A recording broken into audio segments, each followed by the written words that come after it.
शशुम से आयशा मुस्तकीम को मधु करता हूँ, वो आए और उर्दू में अपने ख्यालात का इजहार करे।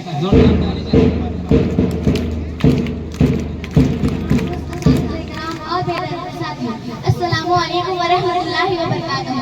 हमारा नाम आयशा मुस्तकीम है। हम आप सबके सामने एक तकरीर पेश करना चाहते हैं। हम अपनी जान के दुश्मन को अपनी जान कहते हैं। हम अपनी जान के दुश्मन को अपनी जान कहते हैं। मोहब्बत की इसी मिट्टी को हिंदुस्तान कहते हैं। सबसे पहले आप तमाम को मिलकर हिंदुस्तान की आज़ादी के लिए बहुत बहुत मुबारकबाद।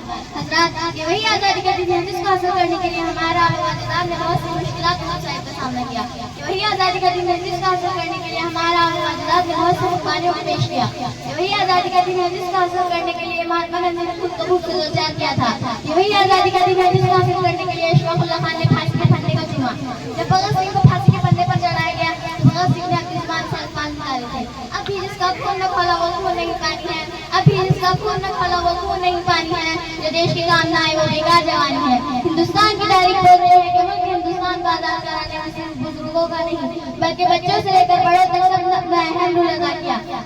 और अगर हम बहादुर शाह जफर की बात करें, जब 1857 की जंग में बहादुर शाह जफर को रंगों की काली कोठी के पीछे धकेला गया तो अंग्रेजों ने कहा था कि दम दमे में दम नहीं, अब खैर मांगो जान की, दम दमे में दम नहीं, अब खैर मांगो जान की, ऐ जफ्र ठंडी हो शमशीर हिंदुस्तान की। जफ्र ने जो जवाब दिया था था, गाजियों में वो रहेगी जब तक की मान की, गाजियों में वो रहेगी जब तक की मान की, तख्ते लंदन तक चलेगी तो हिंदुस्तान की। हिंदुस्तान को आजाद कराने में सिर्फ बुजुर्गों का नहीं बल्कि बच्चों से लेकर बड़े तक सबने अपना अहम रोल अदा किया। मोतीराम को 17 साल की उम्र में अपनी जान का न्यौछावर कर रहा था, आज हर तरफ से आपको मुबारकबाद दी जा रही है और देशभक्ति का सबूत दिया जा रहा है। लेकिन हकीकत में ऐसा देशभक्ति वो है जहाँ पर एक किसान तपती हुई धूप के नीचे पूरे मुल्क हिंदुस्तान के लिए अनाज को पैदा करता है। असली देशभक्ति यह है कि हमारे मुल्क असली देशभक्ति यह है कि सरकारी मुलाजमी रिश्वत लिए बगैर हमारे मुल्क हिंदुस्तान असली देशभक्ति है कि सरकारी मुलाजमी रिश्वत किए बगैर अपने काम की जिम्मेदारी समझ जाए।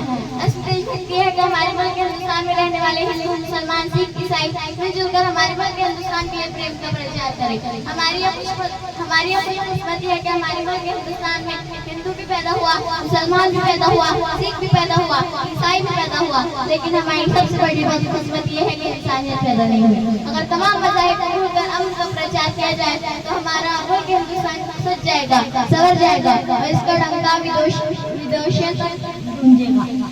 एक दूसरे का हम सभी सम्मान करेंगे, झगड़ा ना कभी हम मुसलमान करेंगे, नफरत जो सिखाए हमें आपस में लड़ाकर हम इसके लिए जंग का ऐलान करेंगे। जान से भी प्यारा हमें अपना तिरंगा, हम इसके लिए जान भी कुर्बान करेंगे।